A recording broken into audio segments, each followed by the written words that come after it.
All right, what is up, everybody? This is your host, Christian McGarry, and welcome to the 8th episode of the Whateva podcast.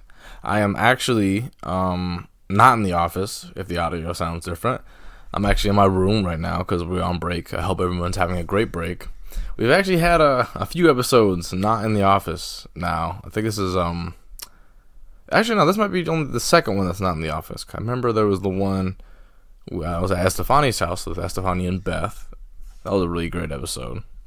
But anyway, hope you all had a good break. I'm still, today is the 22nd, so it is the Friday? No, it's a Saturday.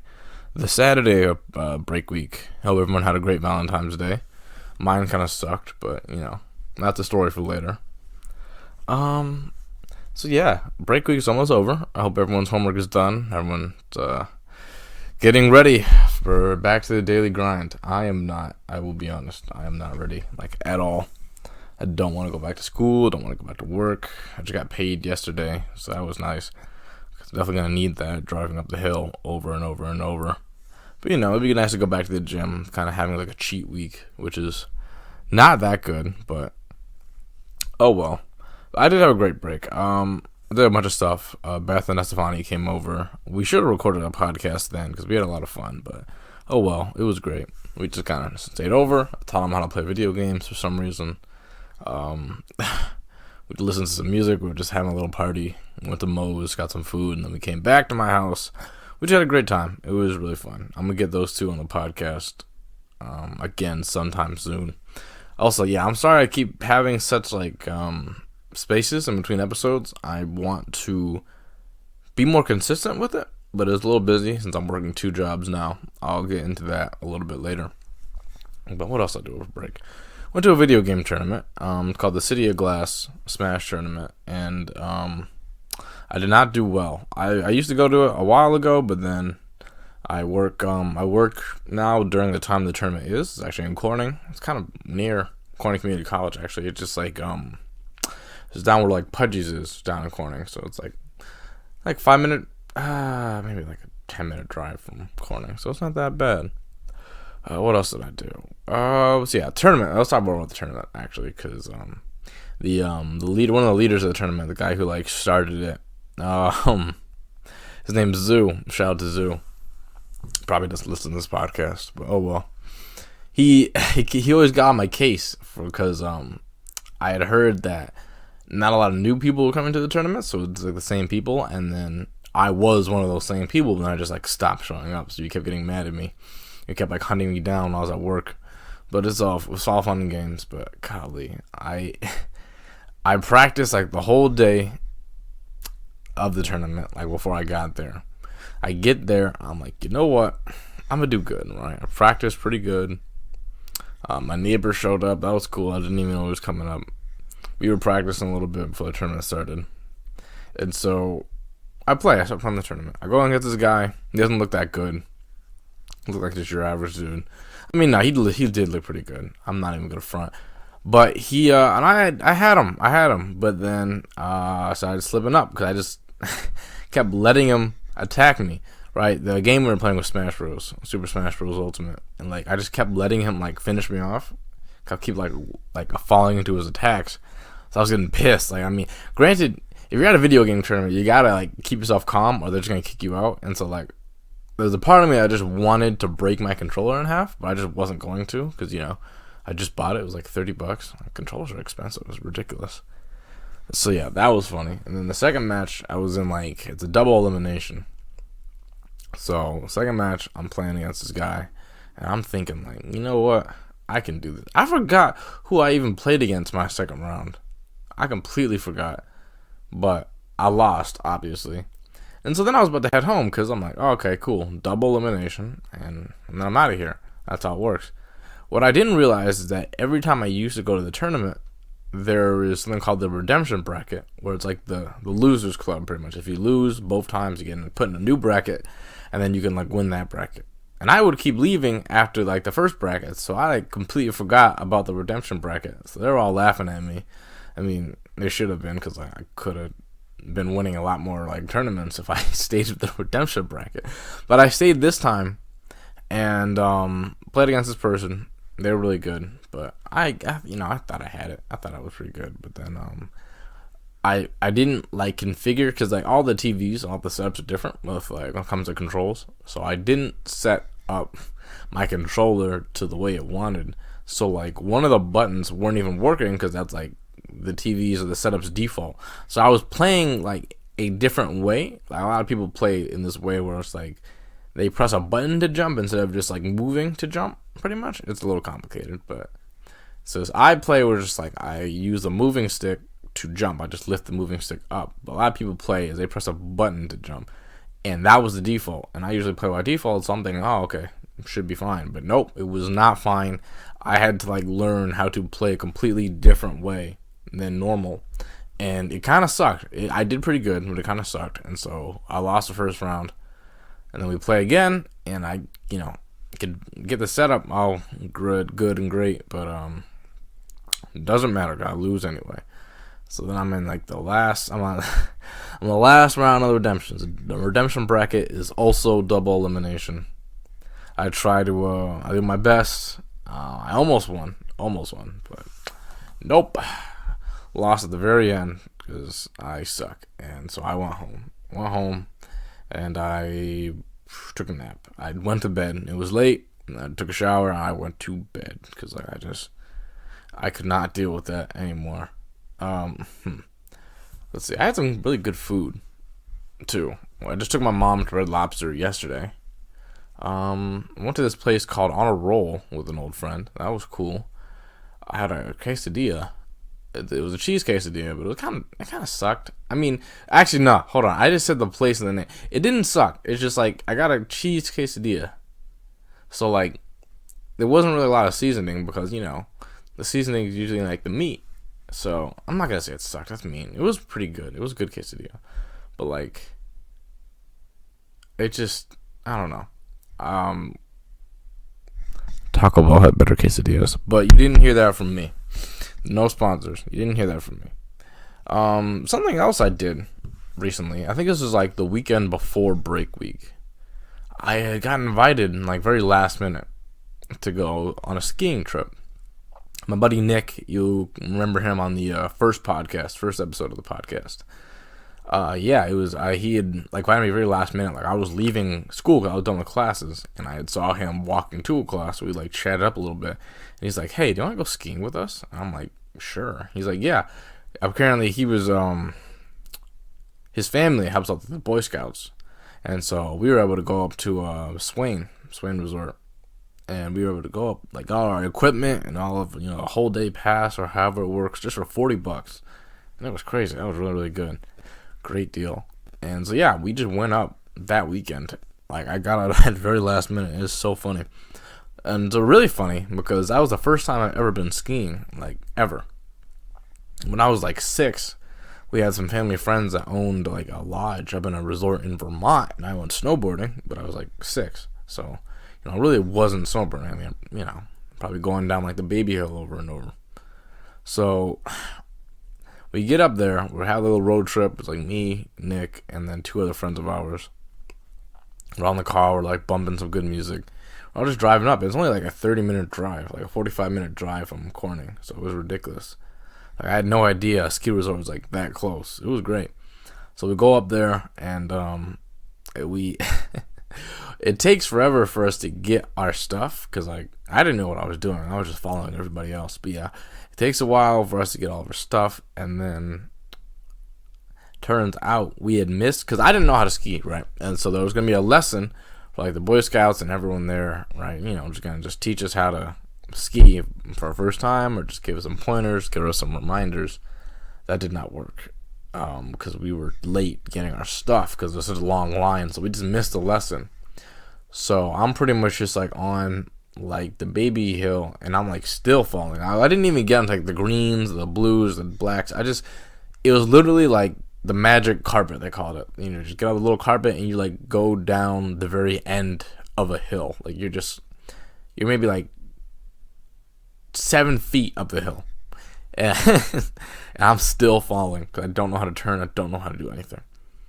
But for some reason they didn't make me. I'm like, I think I got it, because the only thing I got was how to Actually, I didn't even get anything. Like, honestly, I had figured out how to keep my balance. I didn't know how to stop. Didn't know how to turn. But I'm like, I can do a bunny hill. So I do the bunny hill. And I fall. And I fall. And I fall. It was just, like, we were there the entire day. It was all just me falling over and over and over. Like, literally. And see, I think my dad had taught me, when I told him I was going skiing, he said, if you're about to fall, land on your butt.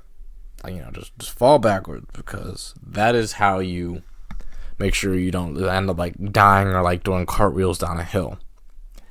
Now the crazy part is that what he didn't tell me is that sometimes that does not always work. And so a lot of the times I was just like, hey, all right, I'm about to go crazy, so I'm just gonna fall on my butt, because I'm going super fast, because if you bend your knees while skiing, you go really, really fast. And so I was like doing that in fear.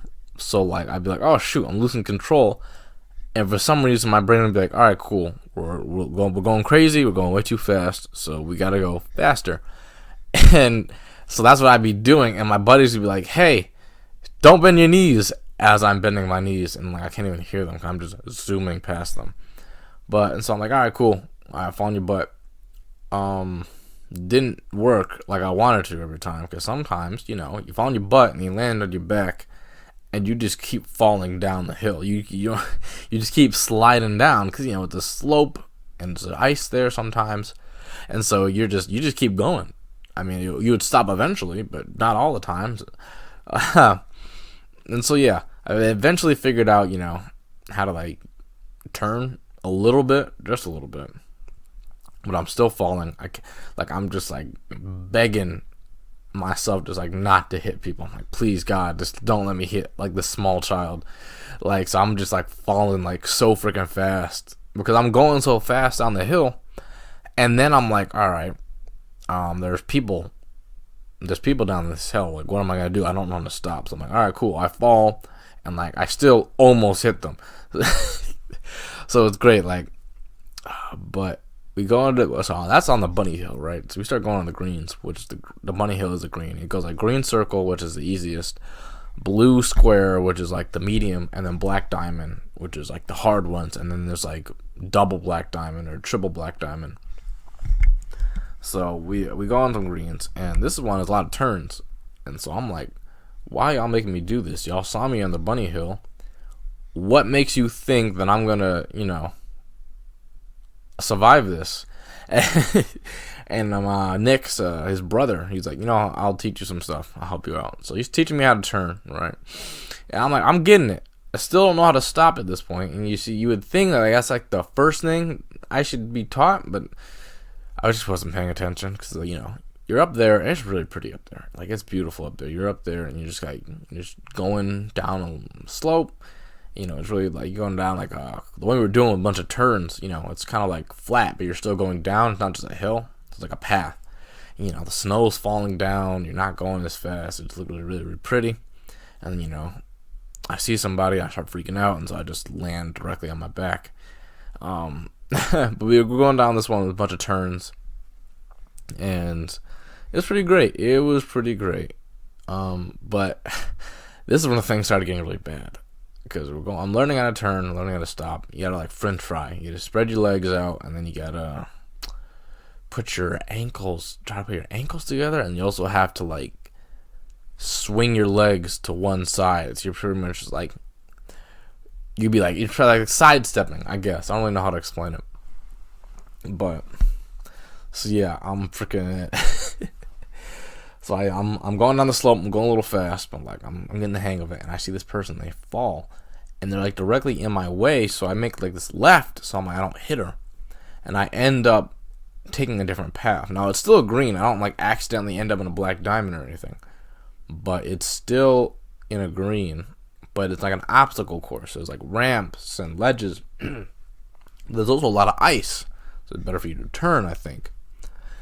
I hit this ice and like I don't know what to do, and so I like land directly on my ribs, like my left side. I just get just pile drive by this ice on the ground, like knocked the wind out of me. It was crazy. I was like, "Whew." It's like, dang. But honestly, when you fall during like when you're skiing or you like hit your ribs or bust your shoulder, like it only hurts. The impact only hurts. So I got up, I was like completely fine. So I keep going down this hill, and it's really, really narrow. Like, it's still an easy course, but it's super narrow. So I'm like, oh, goodness gracious, someone's going to show up around the corner and just kill me. Because, like, when you fall and there's a lot of people there, they're all, like, going past you. They're all going, like, super fast. It looks really scary because they think I'm going to hit them. Like, I'm very surprised I didn't hit anybody. And so, like, that still kind of trips me up. Because I was expecting to, like, just end up, like, killing people by accident. And I was scared. But yeah, I'm going down this narrow hill after like breaking one of my ribs, and then it gets really narrow and like in a wooded area, and I fall. This time I fall forward, and I just get like, it felt like something had like grabbed my leg and then just slammed me into like a ditch. Right now, granted, the ditch was full of snow, but like I was in there. Right, like half of my body was just gone. Like, it was just buried in snow. Like, I couldn't find one of my ski sticks. I couldn't find one of my skis. They're like, yo, what happened? I'm like, I don't know. Like, I was stuck. I was really, really stuck. And that was, like, the rest of the wind got knocked out of me. Like, those two things happened within, like, 5 minutes of each other. So it was crazy. But I get down the hill, and, like, we continue to go down. I take the right path this time. I'm in the hang of turning and such. And slowing down. And still not good at stopping. But I'm able to slow down a little bit, so that's better. I see this blue square. This it's not a path; it's just a hill, a really big hill. And it looks exactly like the bunny hill. So I'm like, you know what? I think I got this. I think I can do this. Now, the difference between the bunny hill and this blue square is that the blue square hill is really steep at the very beginning. Like, it's very, very steep. So I'm like, you know what? I got this. So I just go. They're like, yeah, maybe you want to go slow for a second. I'm like, nope, I'm out. It was like half accident and half me just trying to finally figure this out. Now, my buddies had all gotten off the hill before me. Because they went past me. They're like, oh, okay, you got this. You got this. And, ooh, I still like feel the pain from this. I don't know how to stop, and I'm going really fast. And so, you know what? I'm like, I can't control this. I fall on my back. And I continue to slide. And I'm like sliding for like a good 2 minutes on my back just down this hill. When my body finally stops moving, I hear people on the ski lifts like yelling at me like, hey, good job, 10 out of 10 landing. And I was I was laughing. I was a little mad. They were making fun of me. So I was yelling back. I'm like, who said that? Which one of you said that? Get down here. Right. And my buddy's like bringing my skis back to me because like I like slid on my back for like 20 feet. My skis are like stuck in the hill like 20 feet behind me. So they're bringing that back to me. It was funny.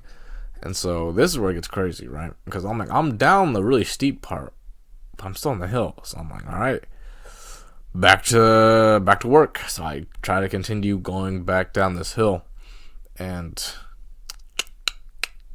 was not good. I wipe out so hard, and this is where it got scary, right? Because Nick said I looked like a starfish coming down the hill because I wiped out so badly that my skis just flew off. I'm on my back and I'm just sliding like crazy. Like, I'm just going down this hill. Like, I turned into like a human bobsled. And my eyes are closed because at this point I'm just thinking like, okay, it's over. Like, I just gotta let this ride out. I'm getting scared. I feel like I felt like my coat was gonna rip and my body was gonna beat up. And all of a sudden, so I'm just listening to myself slide down the hill because my eyes are closed. And I feel this bump, and then all of a sudden everything goes quiet. Well, quiet because I am currently in the air. Like, I bounced off the hill, and I'm just, that's when Nick said I looked like a starfish, because I looked like I was doing a snow angel, like, in the sky, right? Because I bounced off the hill, and I'm just like, I got slammed back on the hill. The last thing I saw was like the slow down sign as I'm just coming down this hill, and Everyone's like, "Yo, are you okay?" Like, I'm like, I don't know. Like, I took off like my coat. I'm like, "Yo, is my back okay?" Like, I thought I got scratched up. Like, it was ridiculous. It was real bad, and like, whew. But it was funny. It was really funny, and like, it was so bad. It was so bad, but it ended up being a really fun time. We took a break, got some food, got some drinks, went back out, skied some more. I'm still falling, but I'm getting better. And at the end of the night, because we stayed there all day, like from like 10 to like 10. We probably stayed there for a good 12 hours, and I wiped out really bad on the bunny hill again. I wanted to practice some more because like that blue square hill kind of shook me up. We go back to the bunny hill and I wipe out pretty bad. I get up and I lay back down again. And see, for a professional, that's kind of like a telltale sign that something's wrong. If they like that look up and then they just like lay back down. So I see this dude, and this dude is like, he's got like a fit of just like full like Monster Energy drink gear. Like he's like full on just a walking billboard, and he looks like very professional. Like he probably was like a famous snowboarder or something. I just didn't recognize him. He comes and checks on me. He's like, "Yeah, you all right, man?" Like I'm okay. I'm all good. I'm all good because I was fine. I was just tired. It was really tiring, and but eventually, I was able to go down the bunny hill, and I was actually able to stop. Now, granted, you're supposed to stop, like, kind of like at the slow down sign, right? Like, that's where you're pretty much going to stop because you don't want to just go crazy and hit somebody. Because that's where the people usually are, by the slow down sign. Luckily, when I finally figured out how to stop, no one was there because I didn't really, how do I put this? As I was going down this hill, I didn't slow down because I'm not that good. I mean, I was figuring out how to slow down, right? But I was not able to slow down enough so that I wouldn't hit somebody. But no one was there, so it was fine. So when the time I like slow down and get to a full stop, I'm like past the entrance to the lift, which is not where you're supposed to be. Because if you stop right there, you've hit like 6 people by then. But no one was there. That was cool. And then the famous dude, and possibly famous dude, was like, I like stopped right in front of him, and he's like, "Woo!" I'm like, "Yeah!" And everyone was like congratulating me. It was like the scene at the end of a sports movie. So it was real cool. And then end of the night, I was able to finally just like fully stop. I wiped out plenty of times afterwards, but I was able to like finally like stop completely, and it was great. It was fantastic. But it was excuse me. Whew. Yeah, I was actually able to finally stop on my own. But it was ridiculous. But it was really fun. And I think we're gonna go to Greek Peak actually very soon again, because it was so much fun. I can't wait to do it again. But yeah, so that was pretty much my like weekend, a break week, and yada yada yada. Yeah. Again, if you haven't noticed, I am by myself. Because I don't really know. I didn't really want. I mean, I could have had Beth and Estefani on another podcast episode. I could have had somebody else. I could have had anyone. I could have even called somebody. I'm actually thinking about doing like a podcast where I have people like call me on the phone while I'm recording and they ask me some questions, blah blah blah. That'd be cool. That'd be a cool idea. But excuse me. I just kind of wanted to do like one by myself, solo podcast, solo Dolo, just one-on-one talk with y'all, right? And it's just like, because when I first started this podcast, right, I would watch other podcasts like the TMG podcast, like Cody Ko and Noel Miller, or I'd watch like the Dude Soup podcast from like Funhouse, or I would watch The Breaks. It's an NPR podcast, right? And they're always doing like duos or multiple people, and like I know they're. Excuse me. Oh my gosh, I'm so gassy. That sounded gross. I'm sorry, but yeah, I always notice that there's never like. I mean, this is probably because I don't listen to enough podcasts, But there's never really been like a podcast where it's just like by yourself, you're just talking. I realized, you kind of can't really have one, because if you have a podcast by yourself, it kind of sounds like you're a radio host. And like radio host, I hope this doesn't sound like a radio host, right? Because when I listen to the radio, that was a voice crack. When I listen to the radio, they get really repetitive. And I remember one time I was just like, lady was talking.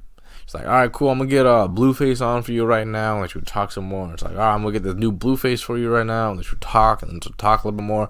I'm like, just play the song. And she's like, all right, cool, I'm about to get this Blueface for you. Oh, I saw Blueface. Right, she would say the same thing over and over and over for like a good minute to 2 minutes and a half, just repeating herself before the music even started. I'm just like, just play the music. Like, we get it. Blueface is up next. Like, we got it. We understand, right? And it was so annoying. It was just so annoying. And like, I just hope that I don't sound like that during this, because I kind of just wanted to do my own little thing. Because the origins of this podcast, right? Oh, there I go, repeating myself, right? But yeah, when I first started this podcast, besides what I just said, it wasn't even something, because I saw these other podcasts and I wanted to do it myself, right? It's one of those things where I'm like, I think I could do this. Right? It wasn't me being cocky, right? It definitely wasn't me being cocky, because it wasn't even my podcast to begin with. There was going to be a different podcast with some other people, and I was just going to be on for episode 1, and then maybe on for another episode in the future. But that podcast has never ended up being a thing. So I was like, I think I can do my own thing. And so I do, right? And that was like the birth of the Whateva podcast, right? Oh, godly. This podcast is going to be so different. I don't know if I've talked about this before, so forgive me if I have. But the Whateva podcast, was supposed to be so much different. Like, it was supposed to have intro music, outro music. It was supposed to be a little a looping GIF you could look at while you're listening. It was supposed to be so much different. And just for some reason, everything just crapped on me at the very end, or the beginning, pretty much. As soon as I upload the finished product, everything just crapped on me. And so it was really annoying, but I was able to figure it out. And so now we have this, and I'm very happy with this. I'm very, very happy with this. I don't doubt it. I mean, I don't hate this at all. I don't regret it at all. This has been so much fun, and I really like doing this. This is great. It's fantastic. I appreciate everyone who listens, because we had over 100 listeners by the second episode, and I need to look at the stats, because I didn't want to look at that, because that's crazy to me. That's crazy.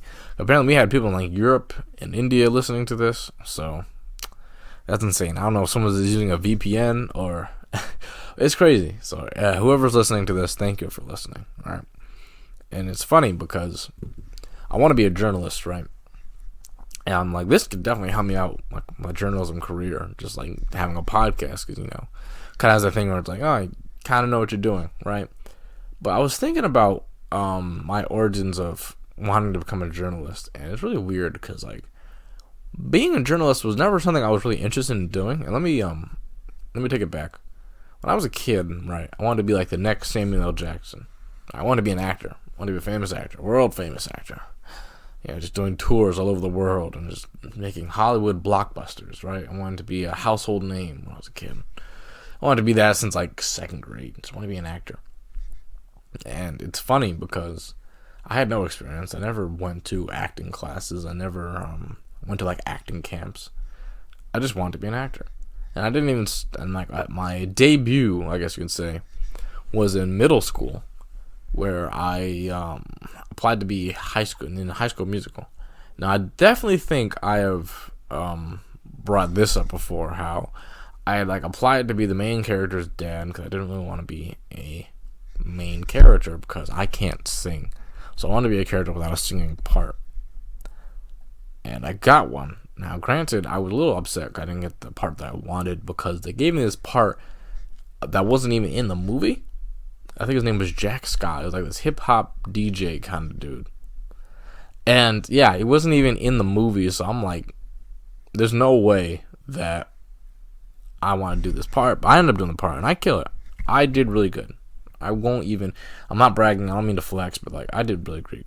Because I had people coming to me in my senior year of high school, said to me, "Oh my gosh, you were my favorite part when you did that play in middle school." So like that gave me a big head coming into high school because everyone loved my part. But it's funny because I didn't do audition for another play until I was maybe a sophomore, and then this was a Christmas Story. Oh my gosh! And there it is. The computer just wanting. I just updated my computer. I don't know why it keeps wanting me to update it. Anyway, back to high school. So I think A Christmas Carol. Bah humbug and all that. I apply, I get a part. Wasn't a part that was important. Wasn't like a Jack Scott kind of thing. So like I wasn't mad at it. I was like, you know what, I'm completely fine with this part. It has like 6 lines, maybe easy to remember. Completely fine. So I was super happy with it, and I was just like, it's something really chill to just do. It'd be cool to do. Problem was I had lost my schedule. I think I was also sick. So I asked one of the directors for a new schedule, right? So I don't miss any more. I miss any more practices because I did miss a few practices, and so I get one, but it's not updated. And I didn't really talk to any of the other people in the theater because I wasn't really a theater kid.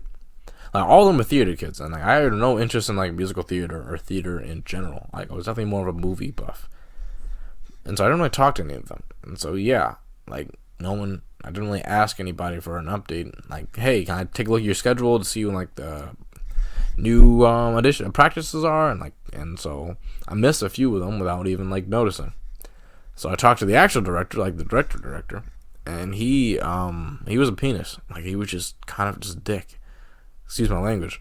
The dude was like, "Oh, well, I've kicked out people for less, so don't mess up anymore." I'm just like, "Listen, dude, I'm a sophomore in high school.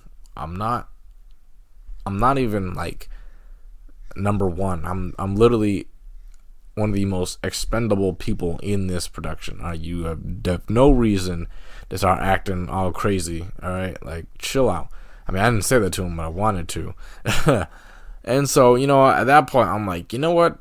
Bump this, right? I just stopped showing up, and I'm like, hey, I missed another episode. That means I lost my part, right? And the dude's like, yep. I'm like, all right, cool, deuces. And yeah, I did get replaced, and that was kind of like the end of my acting career because like I wasn't really into it. I feel like my attitude just wasn't good enough to be an actor because if you want to be big, you gotta be ruthless. I would think. It's just I didn't really get interested into it, and at the same time, even in middle school, I kind of like changed what I wanted to be. I want to be a psychologist. I want to be a psychologist because, my generation, I guess I'm a Gen Z or whatever. Mental health is a very important thing that people need to talk about. And I don't think a lot of people talk about it in depth. Simply because it's for 2 reasons. One, when you have people like me who it's like, I don't like talking about mental health. Well, my own mental health because like I feel like I'm going to be a bother to people. And so I don't like bothering people with my problems. And so I feel like that's a common fear because it's so hard to talk about. But I also feel like there's people that talk about it a little too much because you see it all the time where people will like self-diagnose or diagnose others when they don't have any actual like experience with comes to psychology. They'll just act like they know what they're talking about. And then you have people that not overanalyze, but they have people that you have people that talk about it as if it's a joke. I mean, not a joke, because I have a joke about my mental health all the time, because I can do that. It's mine. But I'm saying, like, you have people that I guess overanalyzing is the right word. You'll think, oh, I have anxiety because this, and this. Or like, oh, I'm a psychopath because this, and this. But the things that they are talking about have nothing to do with the mental illness that they are saying they have that others have. And so I guess like mental health is a very tricky subject because you either have people that just don't want to talk about it, or you have people that want to act like they know what they're talking about, and then you have the actual people who like know this stuff are in the middle and they're like dealing with both sides, and it's weird. But so I think mental health is a very tricky thing to talk about. But I definitely loved helping people. I was kind of like that shoulder to lean on, like in high school, where just like everyone was coming to me about their problems because like I was someone to talk to, and I loved doing it. And psychology also like fascinated me. I didn't think it was that hard of a subject, and it was just the brain is a very complicated thing, and it's really cool to learn about. until I met an actual psychologist, because yeah, people were very interested, like the main office and all that in my high school. They were very interested in like me being a psychologist major for some reason. Like I was getting invited to like youth leadership camps, and I got an opportunity to pretty much do a shadowing of psychologists. So the thing is about that is that what I thought a shadowing was is that you sit there and you watch somebody work and they like run you through it pretty much. This was not that. I got invited to pretty much interview a psychologist with like 4 other students. So I get dropped off in Elmira. We all get dropped off in Elmira, and the dude is late. All right, we're in this like building that's like also like an apartment, and he's late. Like I'm pretty sure one of his like neighbors or tenants or whatever like let us in to wait for him. So he was late. Excuse me, I keep having voice cracks. I don't know why. I'm kind of hot in my room. I don't think that has anything to do with anything. But anyway, back to the psychologist story. Yeah, so he's late. We're waiting for him. He finally comes in. And this dude right out the bat is just weird. Right? He was very weird. He kept talking about how he was lonely, because he said that a lot of psychologists, there's not a lot of psychologists in the area. So I guess he feels like he's lonely because of that. But no matter what we would talk about, like no matter what question we would ask him, he would always talk about how his ex-wife took the kids. Now, I know that sounds like that one meme where it's like, oh, Karen, give me my kids back, or whatever. But this was like on a whole nother level. He would, no matter, I'd ask him like, hey, have you ever had to deal with somebody dangerous? And he'd be like, oh yeah. He'd say something like, oh yeah, I used to work in a prison and there were some dangerous people there, but not as dangerous as my ex-wife when she took the kids. I mean, but he wouldn't make jokes. Like he would seriously talk about that no matter what. Like a student would ask him like, how much money does a college make? And he's like, oh, they make a decent amount of money, but you know, I'm kind of struggling right now because like my ex-wife took the kids and the divorce, and like I miss my kids. You know, I miss my kids. It's all great. Like he would always bring that up, like the radio host. Like he would, no matter what we would talk about, always bring up the fact that he's lonely and that his wife took the kids. And then there was another thing that really the whole wife kids thing, it didn't really bother me too much because I guess a psychologist needs someone to talk to too, right? But what really got me kind of disturbed, it kind of disturbed me honestly, is how he even had a weird attitude in mental health, right? Because he was talking to us about how if someone with depression or anxiety were to call him up asking for help, the first thing he would ask them is if their insurance is good. And I feel like that's a really bad way of looking at it. I mean, granted, I'm not a psychologist. I have no professional. I don't have any qualifications, right? But I just feel like that's just not a good way to look at mental health. You know, just to make someone who is looking to you for help, and to just turn them into like a dollar symbol, right? Because like he would ask them like, "What's their insurance like?" Because he feels like, I'm pretty sure he said that people with anxiety are annoying. Like I'm pretty sure he did say that. He's saying that people with depression or anxiety are kind of hard to work with because they're, I guess, annoying or just like difficult, and so he'd always make sure that their insurance is good. So you know, for whatever reason, I didn't like that. I didn't like that at all because it's just very weird. It's just a very weird way of thinking. Because I mean, I know you gotta make money, but then like, if someone's coming to you for help and you ask them like, how much are you gonna pay me? It just makes you feel like a douchebag. I mean, it makes you look like a douchebag, not feel like one. I mean, I would feel like a douchebag if I did that. Excuse my language again. But I don't know. That always never really sat well with me. Even like back then, and it definitely doesn't sit well with me now. And I know, obviously, that not all psychologists are like that. Obviously. But I don't know. Ever since then, I kind of just got dismayed with psychology in general. Like, I enjoy learning about it, but I just wouldn't want to become somebody like that. And it's I don't know if it's easy to become somebody like that, or it's hard to. I don't know. Ever since then, I've been really just like not a fan of being a psychologist. And so after that, I wanted to be an astronomer. Because I took one class in high school my senior year, and I'm like, you know what? The universe is beautiful. And it's very funny because around that same time, I had found out that I have a talent for writing. I'm very good at writing like poetry and short stories and fiction as well as nonfiction. I could write about anything. And I wanted to be an astronomer. And my poor parents, they were very confused because they had no idea what this astronomy thing was coming from, especially when they just found out that I had this talent for writing. And again, I don't mean to brag, but it just is how it happened. And every time I would bring up the fact that I wanted to be an astronomer, they would be like, "Oh, well, he's still thinking about it, right?" And they were just trying to figure out this whole astronomy thing because like this came out of nowhere. This came completely out of left field. Like, you know what? I'm not. I want to be the next Neil deGrasse Tyson. I just want to do it. I want to study the planet, the stars we live in, because it's a beautiful universe out there. And again, it is still a beautiful universe out there, right? But it's also very complicated. I take a class, my first year of Quality Community College, I took one class. It was like first day of classes.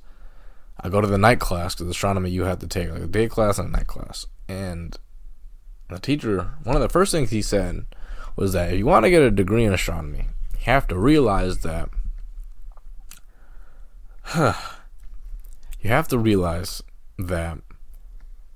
you will look at the stars maybe twice a year, and the rest of it is just doing math. Now, granted, I am not bad at math. I will not say that I'm bad at math. I say I'm pretty good at math. I mean, I'm not bad, but I'm not that good either. I'm not bad at math. I don't like math, though. I don't. Like the math that he was giving us to do, he was like expecting us to know it, and I had no clue what I was doing. Like none. Not at all. And so I was struggling. And so, like, my plan B with astronomy was like, alright, if I don't become like an astronomer, maybe I can like work at a museum, be a museum creator about space. And so I asked him about that, and he's like, alright, well, you would be getting a PhD for a minimum wage job. And so yeah, that was the end of my astronomy career, pretty much. Yeah, so I decided to stick to writing, and so that's why I'm a journalism major now, because I have a talent for writing. And it's funny, right, because I had no prior interest in in journalism, my bad.